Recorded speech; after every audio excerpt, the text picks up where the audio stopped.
Stephen Colbert took a jab at her age and experience on live TV. What Karoline Leavitt said next didn't just silence the crowd. It sparked a national conversation about bias, composure, and who really gets to be taken seriously. The cameras were already rolling when the band's final chord faded. Stephen Colbert adjusted his tie, glanced at the crowd, and flashed that trademark smile. On paper, it was just another late-night segment, nothing out of the ordinary. But behind the scenes, the energy felt different. Not chaotic, not hostile, just loaded. Like everyone knew something could go sideways if the timing slipped. Karoline Leavitt sat in the green room 20 minutes before her segment, scrolling through her notes. She wasn't nervous, not in the way people expect. She'd faced worse. Press briefings at 23, heated campaign interviews, online mobs that twisted her every word. Still, she knew late night wasn't the usual arena. This wasn't a policy debate. This was Colbert's home turf, and no matter how calm you were, walking into a room built for punchlines could throw anyone off balance. The assistant producer poked her head in. "You're up in 5. Stephen may joke around a bit. Don't let it rattle you." Karoline gave a small, tight-lipped smile. "Thanks, I'm good." Inside the studio, the audience clapped on cue. Colbert welcomed her with a warm tone, though his eyes seemed to size her up like a fencer before a bout. The crowd, a mix of college students, professionals, and West Village locals, leaned in, some with curiosity, others with folded arms. "So," Stephen began, "our next guest is one of the youngest former White House staffers. She's outspoken, she's sharp, and she may or may not believe TikTok is a reliable news source. Karoline Leavitt." Laughter, applause, camera cut. Karoline walked out wearing a simple navy blazer, heels just low enough to avoid distraction. She shook his hand, sat down, crossed her legs at the ankle like her grandmother taught her. Stephen leaned forward. "Okay, Karoline, let's get the obvious out of the way. You're 20-something, conservative, and somehow managed to work in the White House. Did you lose a bet, or were you born to make everyone at brunch uncomfortable?" More laughter. She smiled politely. "I'll take that as a compliment." He grinned, giving her space to continue. The audience waited, half expecting her to mess up, the other half eager to cheer her on. "I've always believed that politics shouldn't be a gated community," she said, "so I knocked until someone opened the door, and once I got in, I didn't sit quietly." That earned a few nods, even some hesitant claps, but Colbert wasn't done. "So you were, 24 when you worked in the White House? I gotta ask, did you get your briefings between TikTok trends or—" The laughter this time hit harder. A few people in the front row leaned back with smirks. One man let out a loud "ooh" like he'd just watched a rap battle diss. Karoline's smile didn't waver, but her fingers pressed slightly into the fabric of her skirt. She could feel the camera zooming in. She paused, not because she was unsure, but because she wanted to choose the exact right place to begin. But before she said a word, Colbert added, "Hey, I'm just messing with you, all due respect. You seem smart, just very online." That softened it a little, but not enough. The air didn't lighten, it thickened. Karoline took a breath through her nose. She knew this was the moment they'd clip for social media. Not her intro, not the applause. This. She turned slightly in her chair, met his eyes, and leaned forward, elbows on knees. But this wasn't the moment she clapped back. Yet. It was the moment right before silence became more powerful than noise. The silence was short, but it wasn't empty. It was intentional, just long enough to remind everyone that the joke had weight, and Karoline wasn't going to let it drift by like it hadn't landed. Her voice was even, almost casual, when she finally spoke.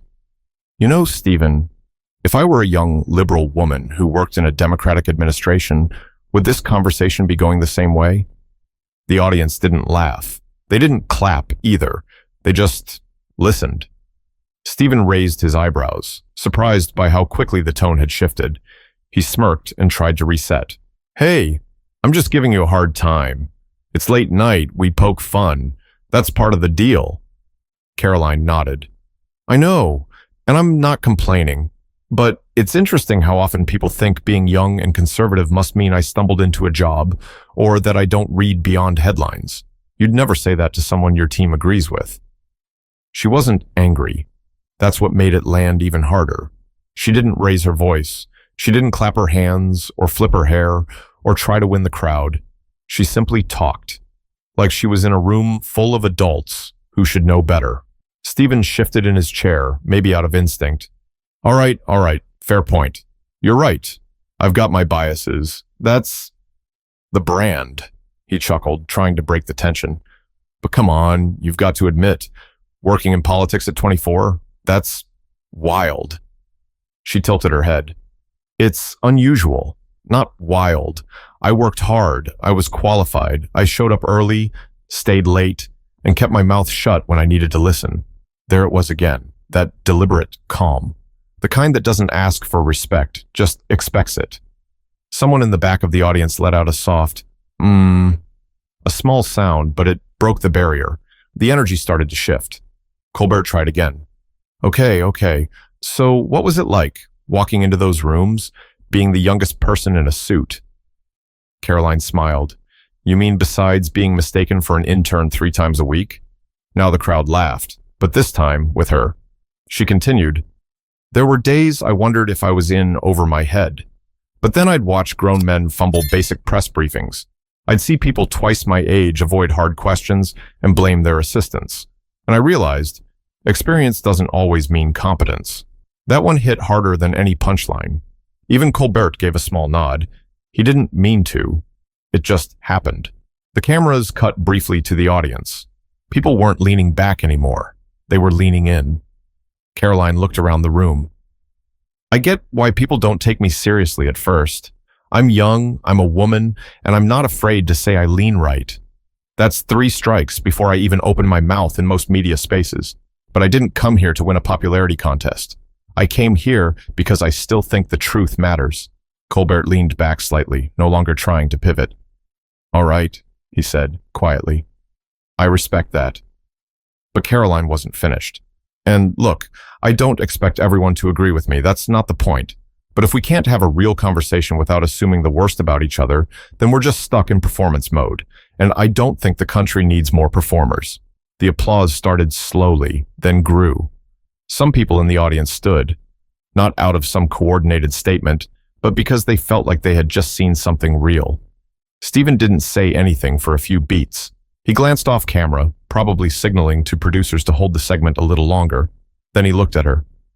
You know, I've had senators on this show who dodged more questions in 5 minutes than you've answered right now. So, credit where it's due. She gave a small nod. Thanks, but I didn't come to dodge.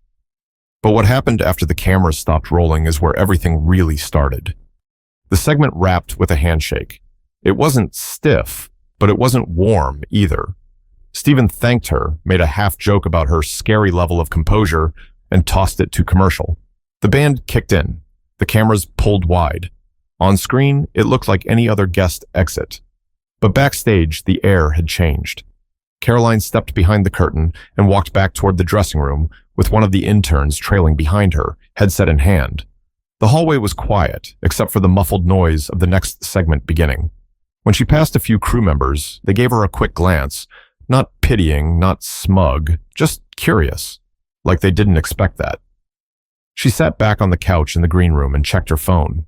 She had over a dozen missed texts already, one from her dad that just read, "Watched it live. You didn't blink." She let out a short breath, not a laugh, not a sigh, just something in between. Then her phone buzzed again, this time a call. "Hey," she said, answering quickly. "Karoline, it's Dana," came the voice on the other end. "That was impressive. Just saw the segment. You held your own." Dana Shapiro was a former mentor, not someone who handed out praise casually. Karoline replied softly, "Thanks, I didn't expect him to go there, honestly, but I figured he might." "Yeah, well, that TikTok trend line's already getting clipped on Twitter. Half of them are mocking you. The other half are calling you the voice of Gen Z conservatism." Karoline leaned her head back against the wall. "Great. Another label. Just don't check your mentions tonight, or maybe ever." She smiled, eyes closed for a second. "That's good advice." But she knew she would check. Maybe not tonight, but soon. And she knew what she'd find. Some calling her a media plant, others insisting she was punching up. But what stuck with her wasn't the crowd or the joke. It was the second Colbert realized she wasn't rattled, that flicker behind his eyes. She'd seen it before, not often, but enough to recognize it. That look people give you when they expected you to fold, but you didn't. 20 minutes later, she left the studio, keeping her head down as she walked toward a black car idling at the curb. A couple of photographers were waiting, but they didn't yell questions, just snapped a few shots, then moved on. She wasn't a movie star, not yet, anyway. In the car, she finally scrolled through the trending topics. Colbert versus Leavitt. TikTok clapback.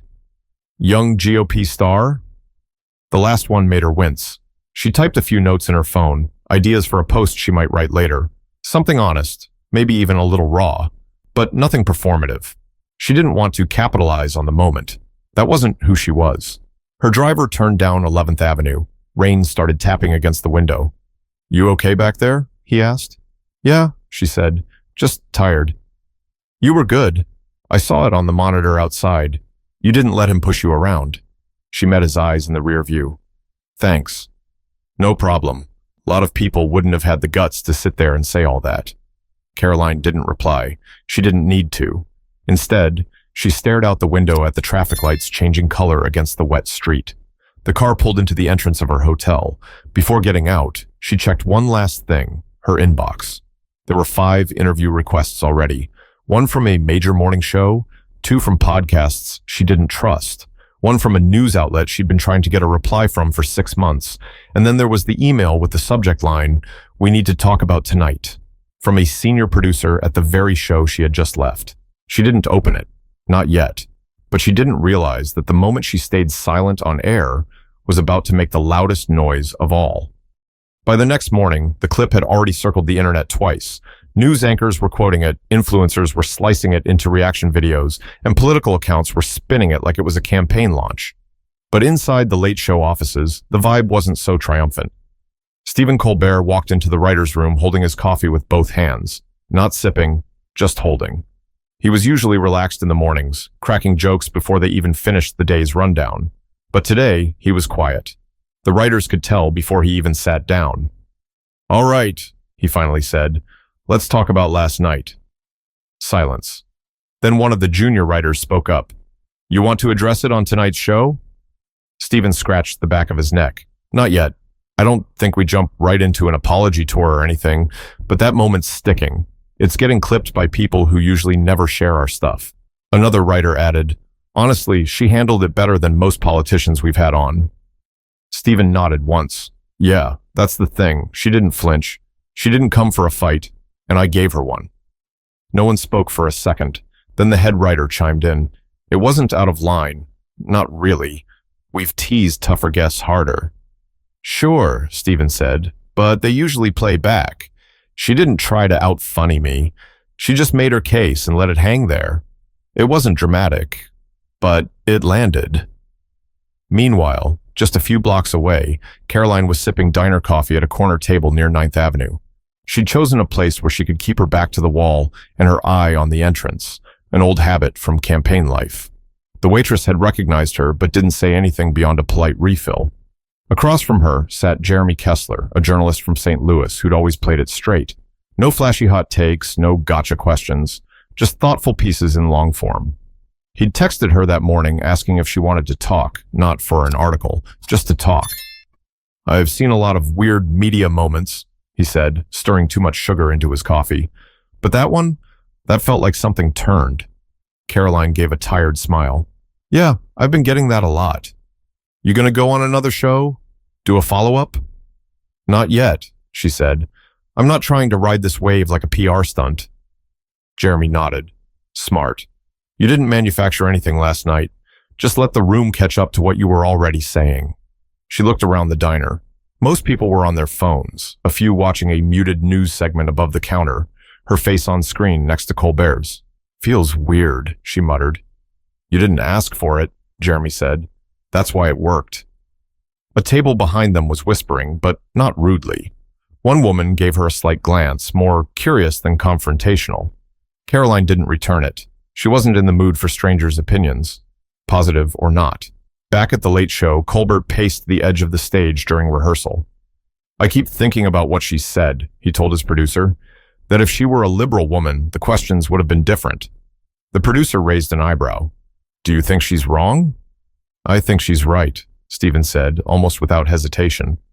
I didn't plan it that way, but it was different, and that's on me. A long pause. So, what are you going to do?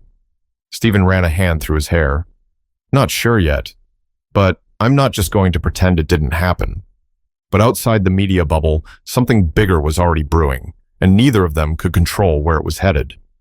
By lunchtime, the moment had become more than a moment. It had a life of its own. The clip was everywhere, cut, filtered, stitched with commentary. On YouTube, someone had titled it, "Stephen Colbert tries to humiliate Karoline Leavitt. She destroys him with one line." That one hit over 2 million views in less than 12 hours. Of course, most of the headlines weren't that dramatic, but the algorithm didn't care. The views didn't care. The public loved contrast. Calm against sarcasm, poise against punchlines. A younger, lesser-known guest putting the face of late-night television in check, without shouting, without sarcasm, without flinching. On Twitter, it turned into a battleground. People argued over what really happened. Some claimed Colbert had been doing his job as a satirist. Others said he went too far, but it wasn't just political accounts anymore. Actors, authors, college professors, even a few unexpected figures were weighing in.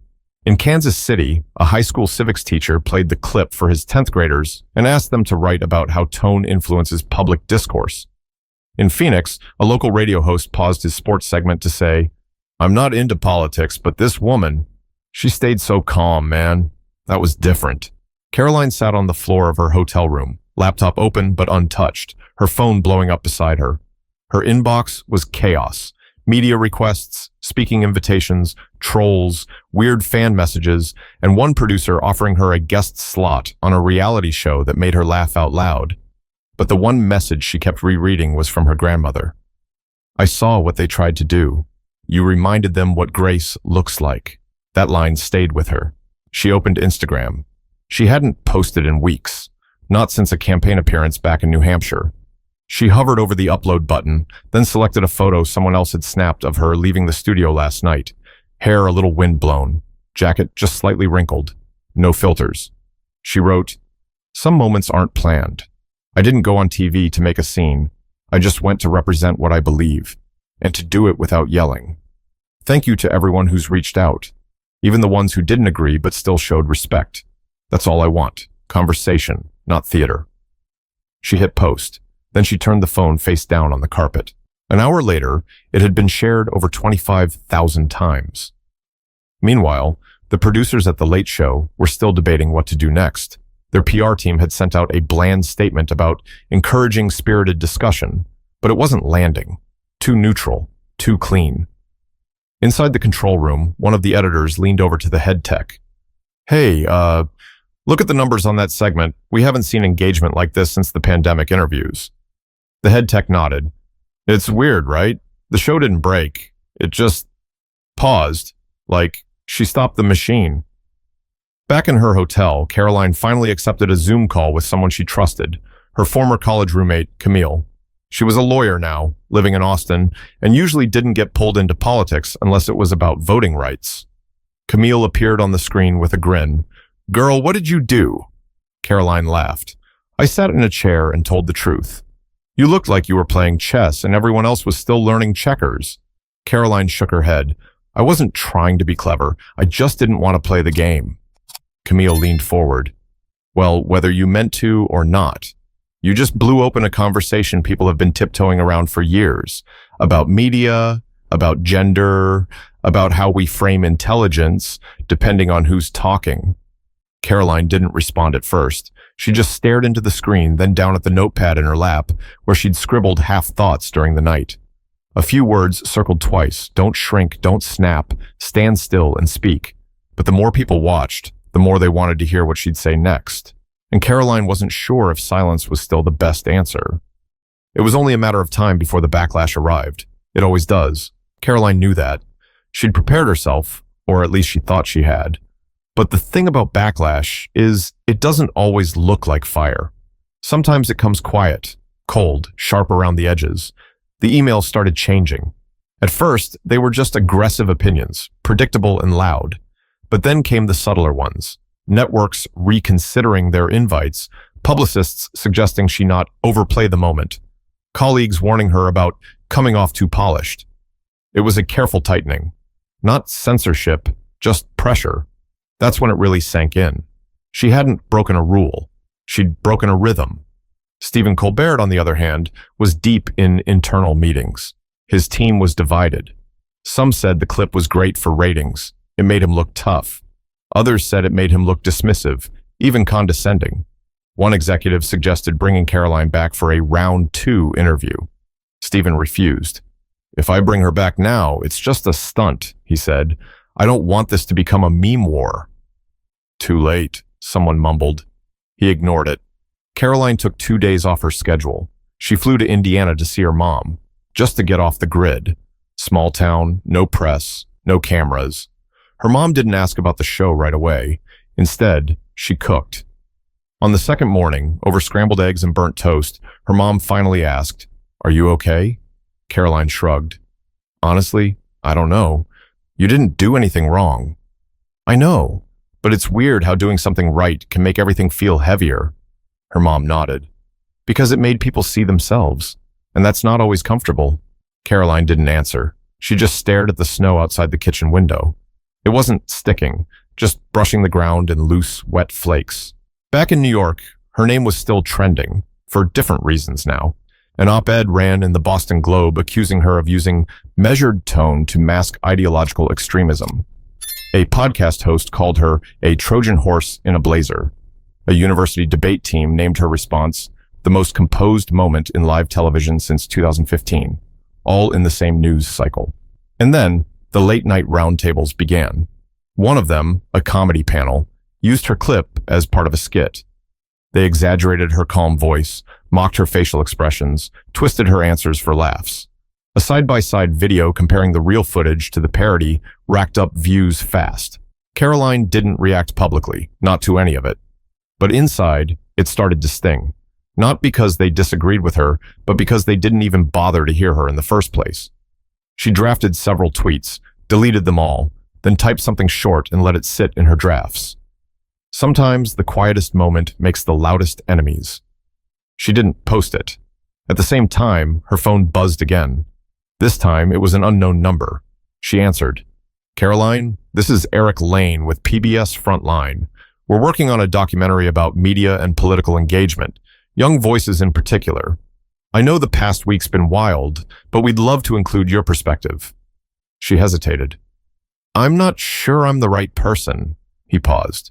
"Maybe, but right now, you're the person people are listening to." That part stuck. That night, Karoline sat alone on her flight back to DC. She didn't sleep. She didn't eat. She just kept hearing that one line from her mom, over and over. It made people see themselves. She pulled out her notebook, flipped to a blank page, and started writing. Not a press response, not a talking point, just thoughts, real ones, about where she stood and where she might want to go next. But the pressure wasn't going to fade. It was just starting to harden into something else. Something she hadn't expected. Something closer to influence. 3 weeks after the interview, the headlines had thinned out, but the echo remained. Karoline wasn't in every feed anymore, but something quieter had started happening. Conversations. Ones that didn't need cameras or trending hashtags to exist. In a suburban classroom just outside Tempe, Arizona, an AP government teacher named Mrs. Duvall paused her lecture to ask a question. What's more powerful, being right or being calm? Her students blinked, unsure where she was headed. Then she played the clip. Not the viral one with punchy titles, just the raw interview. A few minutes long. No edits, no commentary. Just Karoline, sitting on that stage, refusing to shrink, refusing to clap back, letting silence do the work. When the video ended, one of the students raised his hand. She didn't even try to fight, and she still kind of won. Mrs. Duvall smiled. Why do you think that is? Another student answered without raising her hand. Because she didn't perform. She didn't treat it like a moment. She just spoke like she meant it. Across the country, similar conversations were happening. A college student in Columbus wrote a blog post titled, "I thought I had to scream to be heard, then I watched her." An 18-year-old girl in Spokane posted a TikTok recounting how the interview made her rethink running for student council. I thought I had to be loud to lead, she said. Now I'm thinking maybe I just have to be clear. None of this made national news. It didn't have to. It was the kind of impact that lives between headlines. Quiet, steady, personal. Karoline saw some of it, but not all. She didn't have a PR team curating every post. She just scrolled like anyone else, seeing what filtered through. She noticed a change in her inbox too. Not just reporters or critics. Letters from students, from teachers, from people who'd felt dismissed before they even opened their mouths. One message stood out. It was from a girl named Talia in Charleston. She wrote, "I've never seen someone talk like that on TV. Like they weren't trying to be cool or get applause. Just say something true. I don't even agree with all your politics, but I want to learn how to speak like that without being scared." Karoline read the message twice. Then she forwarded it to her old speech professor from St. Anselm. Subject line, "This is why I stayed quiet that night." She'd been back in DC for a week now, laying low, taking meetings with people who wanted her to write op-eds, join think tanks, speak at panels. She said no to most of them, not because she wasn't interested, but because she wasn't interested in being used. "I'm not a symbol," she told a close colleague over lunch. "I'm not looking to be someone's narrative tool." He laughed. Too late. Still, she couldn't deny the shift. Doors that were once cracked were now wide open. People listened when she entered a room. They didn't always agree, but they paused. And sometimes a pause was enough. One afternoon, she agreed to speak at a small college in Michigan, not a headline school, just a quiet liberal arts campus outside of Grand Rapids. The auditorium wasn't full. Maybe 70 students, tops. She stood behind the podium without notes, looked around the room, and asked, "How many of you have ever been talked over in a conversation?" Every hand went up. She smiled. "Now, how many of you talked louder the next time because of it?" Most hands stayed up. "I get it," she said. "I've done it too, but I learned something that night on Colbert. Sometimes, it's not volume that cuts through noise. It's stillness. Stillness makes people choose to listen, not just hear you." The room went quiet, not forced, not nervous, just listening. But even with all this new attention, Karoline knew she had to decide what kind of voice she wanted to become before someone else did it for her. 1 month later, Karoline stood at the edge of a small dock in Portsmouth, New Hampshire, hands in the pockets of her coat, wind cutting across the water. It was quiet, except for the low groan of boats shifting in their slips. No reporters, no flashing lights, just cold air and space to think. She'd turned down another panel that morning. This one was high profile too. Prime time, national broadcast, all expenses paid. But something about it felt off. The producer pitched it as a young woman takes on the system. And Karoline could practically see the B-roll clips they'd use. The dramatic music, the overcooked edits. The same machine she'd sidestepped once, now inviting her back, but on their terms. She walked slowly to the edge of the dock, paused, then sat on the weathered bench nearby. Her phone buzzed. Again, another interview request. She silenced it. A few minutes later, her former professor called, the one she'd forwarded Talia's message to. "Still catching your breath?" he asked. "I think I'm trying to figure out what the breath is for," she replied. He laughed softly. "You don't have to turn this into anything bigger. You already did what most people never manage." Karoline picked at the sleeve of her coat. "What's that?" "You made people stop talking long enough to actually hear something." She didn't say anything for a second. Then, "I didn't mean to." "Exactly," he said. "That's why it worked." She hung up soon after, leaned back, and let her mind go still for the first time in days. The past month had been a storm of opinions, praise, criticism, interviews, and invitations, all circling one short moment on live television. A moment where she didn't snap, didn't flinch, didn't try to win. And somehow, in not trying to win, she'd found something more important, clarity. She hadn't changed the world. She wasn't pretending she had. But she'd shifted something, a single degree in a room full of noise. And sometimes, that's all it takes to tilt a conversation somewhere new. Later that day, she opened her laptop and started writing. Not a statement, not a reaction, just a message. She titled it simply, "Why I Sat Still." She wrote about being underestimated, about the instinct to get louder when someone challenges you, about how restraint isn't weakness, and how a calm voice, when used with purpose, can be louder than outrage. She ended it with a line she'd scribbled in her notebook weeks earlier. We don't have to match someone's volume to be heard. Sometimes, the strongest thing you can do is refuse to be baited. When she posted it, she didn't refresh the page. She closed the laptop and went out for a walk. That night, the piece went viral, but Karoline wasn't watching. She was sitting in a small diner near the harbor, sipping tea alone at a corner booth. A young woman from a nearby table came up, nervous but smiling. "Sorry to interrupt. Just wanted to say I read your post. I don't even agree with you politically, but I needed to read that." Karoline looked up. "Thanks. That means more than you probably realize." The woman nodded. "It made me think about how I talk to people, how I react when someone comes at me." They didn't talk long, just enough. When the woman left, Karoline sat back, folded her arms, and allowed herself a small breath. This time, she knew what it was for. She didn't need to be a hero, or a viral moment, or anyone's symbol. She just needed to be consistent, calm, clear, unmoved. Because in a world always yelling over itself, stillness, real stillness, is power. And she had it now. If this story made you think about how we speak, how we listen, or how we carry ourselves in the middle of pressure, subscribe for more human moments that matter. Stories that remind us. Sometimes strength looks quiet.